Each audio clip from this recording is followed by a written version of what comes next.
What's going on, everyone? Welcome back. I know it's been a minute, but today I'm here with a special guest. Hey, what's up, guys? My name is David. Everyone knows me as Mexico City. Yeah, he's a very talented producer, and today we're gonna break down or do a breakdown of I guess at this point, our song, Joker.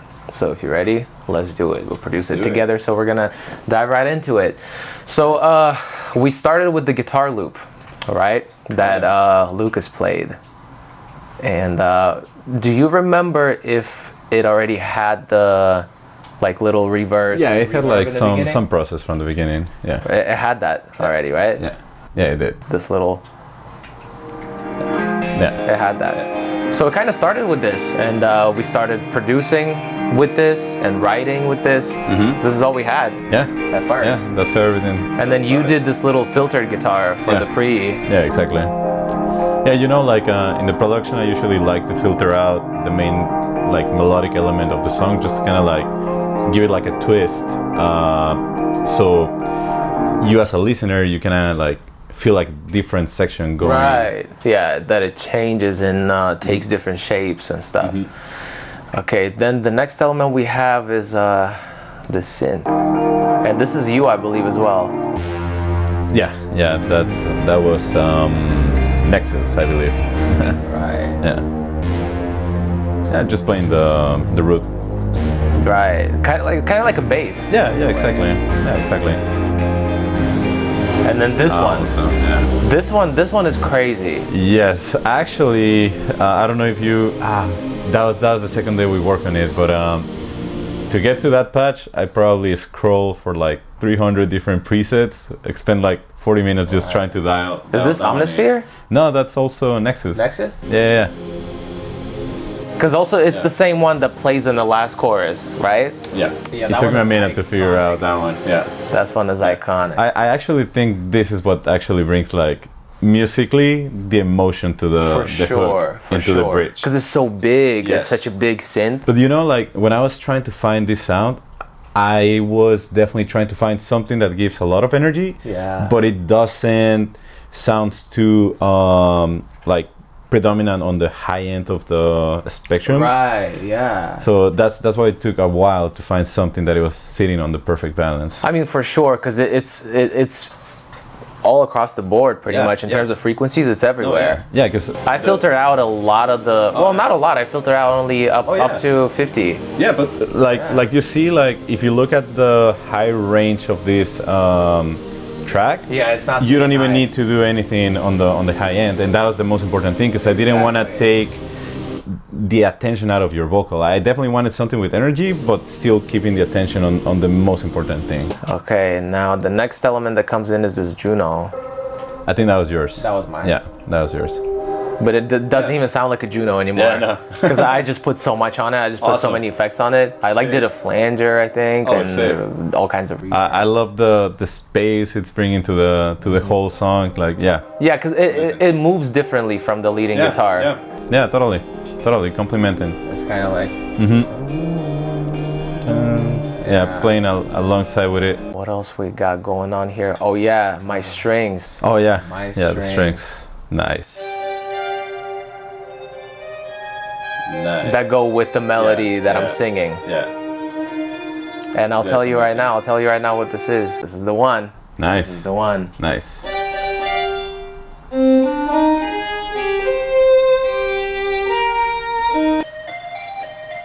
Oh, sick. Yeah, I added this just because I wanted something for the B line. So it just keeps growing. Yeah. And then the Juno comes in here too. Sick. Because it's so high. Yeah. And it's just kind of like texture. It's texture. Yeah. And I just want a texture. Yeah. But this bass is crazy. So deep. Yeah. And I had to do a little bit to it, not too much. I made a duck to the kick a little bit. Nice. Rolled off a little bit on the 60 just for the kick again. Yeah. And this is probably my favorite plugin to use for low end. Mm-hmm. I think the CQ sounds the best for low end. Mm-hmm. Yeah, I agree. and then I did a little more. I just did mono. The sides out. Yeah. And then I don't know why I did this, but it sounded there was good, probably so I did like muddiness in there, probably overpowering. Yeah. And then of one course, of my favorite plugins. Of course, the best one. Ah, this one is crazy. Yeah, Voice of God. Yeah, guys. And just brought it to a whole new dimension. Oh yeah, man. So those were yours. Yeah. Oh yeah, I have a whole. This is my percussion section right here. Yeah. So what I have here is a whole, and my names are so funny for this stuff because I name things the way I hear them. Robot Dome. Nice. Robot Kiss. Nice. Robot Cry. Nice. Tom. Okay. Robot Sex left. Robot Sex right. Nice. Love it. Poop. Yeah. Brush. Nice. Metal. Brr. Brr. Bell. And this is my percussion section. Yeah, man. I mean, it kind of gives like a glitch effect to the track. So yeah, that's definitely really cool. It's very hyper poppy. Yeah, totally. For a record that is not at all that. Oh yeah. And then the kicks. The kicks was you. Yeah. Those 4 kicks are, I think they're like a game changer to the song. The moment of this moment of the song is like a wow moment because whenever I played it for people, it was this part first that people were like, oh what? Shit, exactly. Like it changed all of a sudden. That's the first part. The second part is I blame my yes. And then the third part is the last chorus. The break, the bridge. Exactly. And I think that's a good way to do it when you have 3 moments like that keep the song interesting, right? Because you always want to add elements, or if you're not adding elements, you always want to switch things up completely with your existing elements. And I think that was like a really big thing about this song because we're not certain if we wanted to introduce the drums like early on the track. That's true. At this point in time, we're already on the second verse, so we are probably somewhere around like 45 seconds, 50 seconds in the song. Yeah. So to a listener perspective, waiting 50 to 55 seconds to get introduced to the full production, it's already, and as a producer standpoint, it's already kind of risky. Yeah, very risky. But I feel like we did a really great job on telling the narrative of the story with the music, with the lyrics, with the melodies, for like at least being able to keep the attention of the listener at least for the first 50 seconds of the track. And then once like the rest of the elements kicked in, I believe that's when like people just get hooked no matter what. Of course, yeah. Especially because also like we don't really have a lot of elements. This is a pretty simplistic type of production, really. It's not crazy. Not at all. And I mean, I feel like, I guess where we put the most time was based on the vocal production, which I think it's definitely the best way to go, because at the end of the day, like, that's what people want to listen, right? I mean, from my perspective, this is such a storytelling song. It's like a movie, right? So from my perspective, I just wanted to make sure I captured the best acting performance with my voice, so I read the lines and there's feeling and emotion behind them. So I want to tell the story in that way as well. Yes. So yeah, it definitely took a minute because I really wanted to make sure I captured those feelings without it being corny or anything, you know? Yeah, totally. But yeah, not a lot of elements, and all the little changes and switches that we do, they're with already existing elements within the song. You know, this part, nothing new is added here. It's just I remove everything and then I just hit 3 times. And then everything else is added in. The strings, all the synths and everything.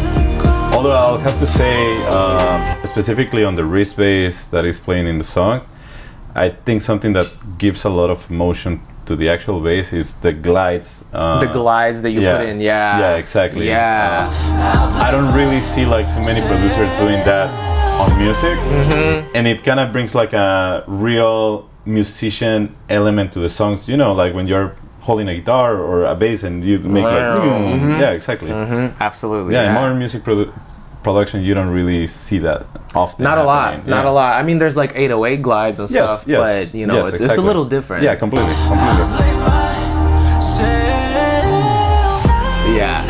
So it really ties it all together for sure. And then I did another 3. Nice.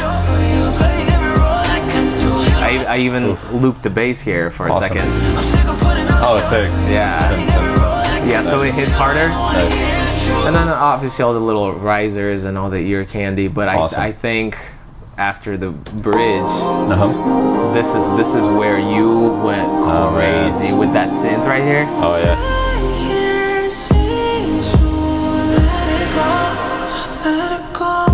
Oh my god.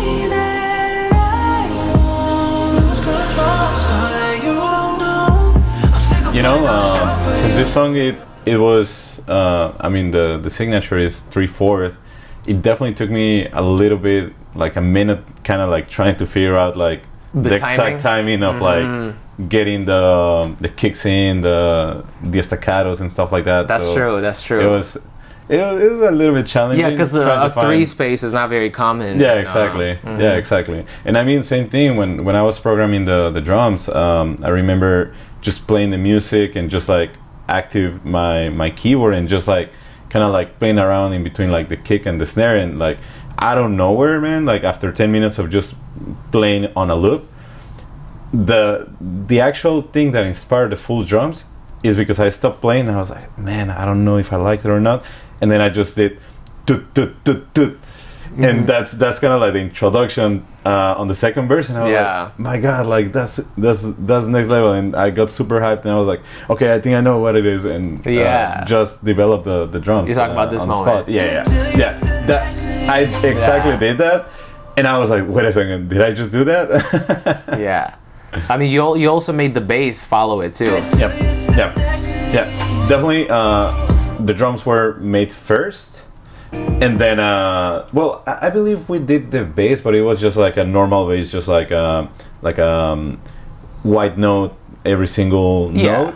But yeah, once I developed the drums, I definitely did some changes in the bass, and yeah, exactly in that moment, I just looped the bass. For sure. I mean, the whole bass line, from the first demo to the finished product is completely different, because our first demo was very simple. Yeah, completely. But the bass ties it all together, in my opinion, for this one, because it's so unusual, but it also has such a satisfying nature to it that you don't really hear a lot, but it's great. Completely. I mean, my vocals, you know, mostly, you know, you have the leading stuff. Life is a movie and you play the lead. Just the leading lines. I have 3 leading lines. Takes a hold of me. I just wanted to split it up like that. I played the Joker while I played myself. Super intimate. A lifetime in hell. You set the bar way too high for yourself. I blame myself, but somehow I can't seem to. Pretty straightforward. Yeah, I love it. Pretty straightforward. I have some delay throws in here. Takes a hold of me. You played the Joker. And then little ad-libs. You played the Joker while I played myself. Oh, this is a reality. In the script, you see fantasy. The alter voice animation. When he sent me that change already added on, I was like, wow, dude, like, creates a moment.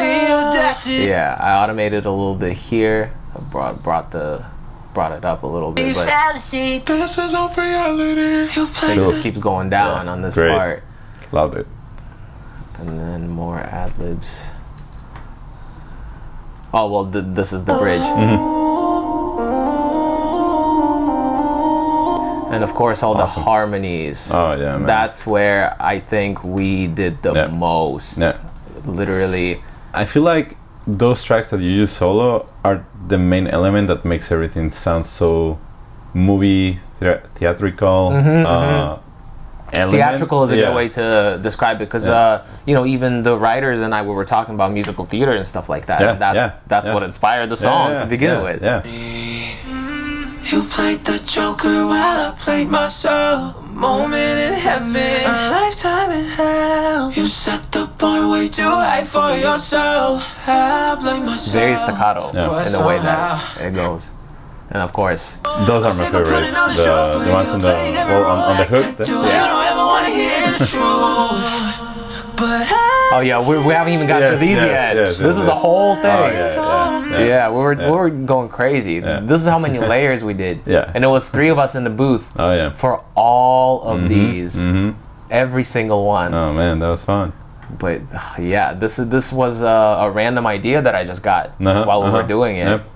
And I was like, oh, let's do this. Yeah. I mean it gives it a very epic cinematic Totally. kind of sound. Yeah, And I mean, look, I'm just soloing still for years and years now. Yeah. There we go. Seem to let it go.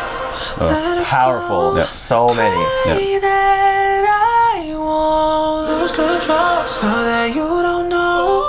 I'm sick of putting on the show for you, playing every role like I do. You don't ever want to hear the truth, but I can't I love that. seem to let it go. Let you So many. go, Oh, yeah. the audacity. Fun trivia for you guys. The working title of the song was Let It Go, obviously, because I say it a lot in the song.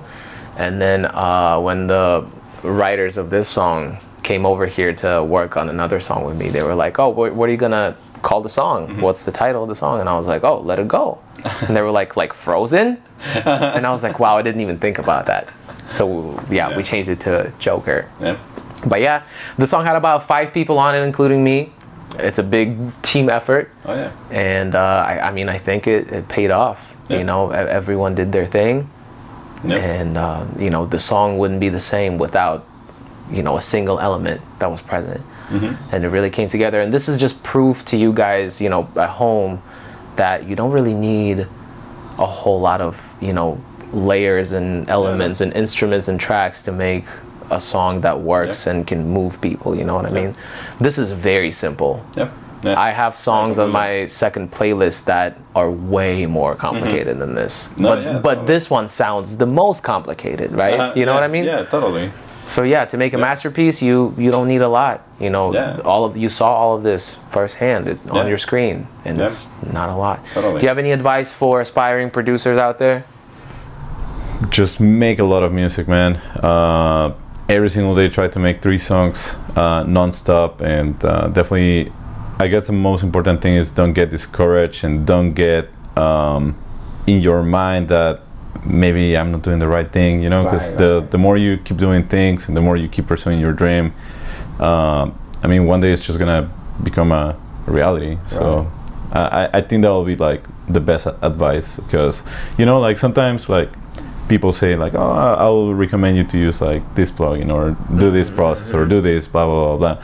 But realistically, I think the biggest battle as a music producer is your own self. Yeah, your skill against your taste, right? Meaning more so about like your mindset, that you are the only one that could potentially like stop you from like pursuing your own career. Yeah, I mean, everyone does things in their own way, right? And there's no one way of doing this, right? This is not science. I mean, there is science behind all this stuff, of course, but you know, this is art, right? And there's many ways to interpret art, and there's many ways to get to this final product. And no matter what it is, whatever it takes, just keep doing it, and just don't stop. All right, thank you guys so much for watching. Subscribe to the channel, and of course, like this video, because it just makes our day better. And, it does. When we have a good day, we make more content for you to watch at home. All right, guys, thank you so much, and I'll see you in the next one. Bye. Peace.